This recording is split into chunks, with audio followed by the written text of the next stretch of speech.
একটি মাত্র গোল, আর তারপরেই যেন পুরো স্টেডিয়াম জুড়ে নেমে আসে এক চরম ও অদ্ভুত নীরবতা।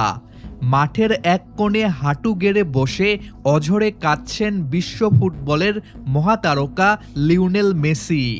ঠিক তার পাশেই দাঁড়িয়ে স্পেনের তরুণ উদীয়মান তারা লামিন ইয়ামাল পরম মমতায় তাকে সান্ত্বনা দেওয়ার চেষ্টা করছেন।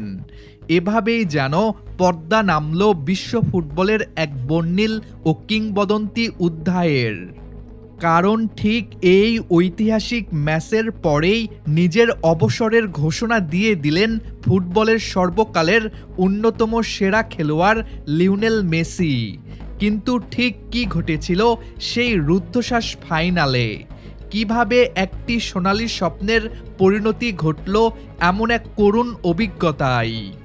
আজ বিশ্ববাসী এমন এক ঐতিহাসিক লড়াই প্রত্যক্ষ করল যা ফুটবল ইতিহাসে হয়তো বিরল।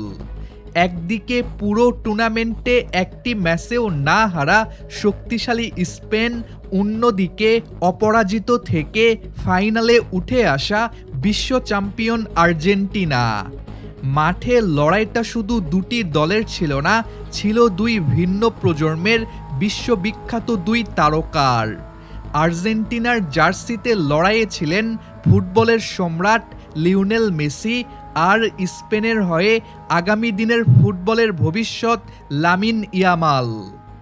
ভাবলে অবাক হতে হয়, শৈশবে যে ছেলেটিকে মেসি নিজের হাতে গোসল করিয়েছিলেন, বড় হয়ে সেই ছেলেই যেন আজ মেসির বিশ্বজয়ের স্বপ্ন ভেঙে চুরমার করে দিল। সময়ের এই নির্মম পরিহাস ম্যাচটিকে আরও বেশি নাটকীয় করে তুলেছে। ম্যাচের শুরু থেকেই স্পেন প্রদর্শন করেছে চরম আক্রমণাত্মক ফুটবল। পুরো ম্যাচের প্রায় 90% সময় বলের নিয়ন্ত্রণ ছিল স্প্যানিশ খেলোয়াড়দের পায়েই।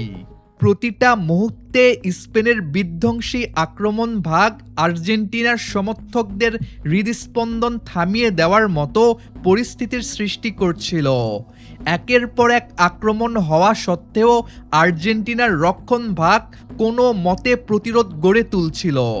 কিন্তু অন্যদিকে আর্জেন্টিনার বাজে ও নিষ্প্রাণ পারফরম্যান্স দেখে হতাশ হয়ে পড়েন স্টেডিয়ামে ও টেলিভিশনের পর্দায় চোখ রাখা বিশ্বজুড়ে কোটি কোটি সমর্থক। একটি বিশ্বকাপের ফাইনাল ম্যাচে দল কতটা নিষ্ক্রিয় থাকতে পারে তা আর্জেন্টিনাকে না দেখলে বিশ্বাস করা কঠিন ছিল। পুরো 90 মিনিটে তারা প্রতিপক্ষের ডিবক্সে 3 থেকে 4 বারের বেশি ঢুকতেই পারেনি। ঘন ঘন ফাউল আর হলুদ কার্ড দেখেই কোনো মতে সময় পার করছিল আর্জেন্টিনা।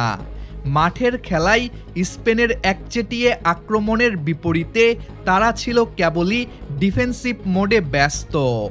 এভাবে 0-0 সমতায় শেষ হয় নির্ধারিত 90 মিনিটের খেলা। এরপর খেলা গড়ায় 30 মিনিটের অতিরিক্ত সময়ে। সমর্থকরা ভাবছিলেন হয়তো এবার ঘুরে দাঁড়াবে আর্জেন্টিনা, কিন্তু মাঠের চিত্রে ঘটল সম্পূর্ণ উল্টো ঘটনা। আর্জেন্টাইনরা আরও বেশি দিশাহীন ও এলোমেলো ফুটবল খেলতে শুরু করে। কার কাছে পাস যাচ্ছে, কাকে বল দিচ্ছে, তার কোনো সঠিক উদ্দেশ্য খুঁজে পাওয়া যাচ্ছিল না। লক্ষ্যহীন শট ও ভুল পাসের মধ্য দিয়েই কেটে যায় অতিরিক্ত সময়ের প্রথম 15 মিনিট।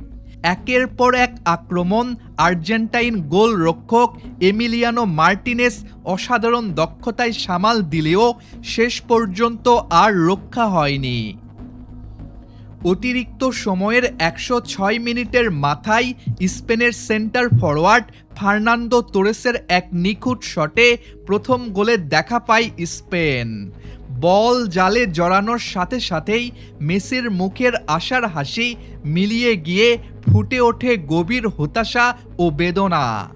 কেবল মেসি একা নন, পুরো আর্জেন্টিনা দলের পাশাপাশি গ্যালারিতে বসা হাজার হাজার ভক্তদের চোখে তখন অশ্রুর ঢল। স্প্যানিশ শিবির যখন বিজয়ের উল্লাসে মাতোয়ারা, তখন মাঠের অন্য প্রান্তে মাটিতে হাঁটু গেড়ে বসে অঝরে কাঁদছিলেন ফুটবল ঈশ্বর লিওনেল মেসি। ঠিক সেই সময় প্রতিপক্ষ দলের তরুণ তারকা লামিন ইয়ামাল এগিয়ে এসে মেসির কাঁধে হাত রেখে সান্ত্বনা জানান। আজকের ফাইনালে আর্জেন্টিনার এই বাজে পারফরম্যান্সকে আপনি 10-এ কত দেবেন? লিওনেল মেসির এই চোখের জলের বিদায় নিয়ে আপনার অনুভূতিই বা কী? আপনার মতামত আমাদের জানিয়ে দিন কমেন্ট বক্সে। আর পরবর্তী সব আপডেট ও প্রতিবেদন পেতে এখনই আমাদের চ্যানেলটি সাবস্ক্রাইব করে সাথেই থাকুন। দেখা হচ্ছে পরবর্তী কোনো ভিডিওতে। ততক্ষণ পর্যন্ত ভালো থাকুন, সুস্থ থাকুন।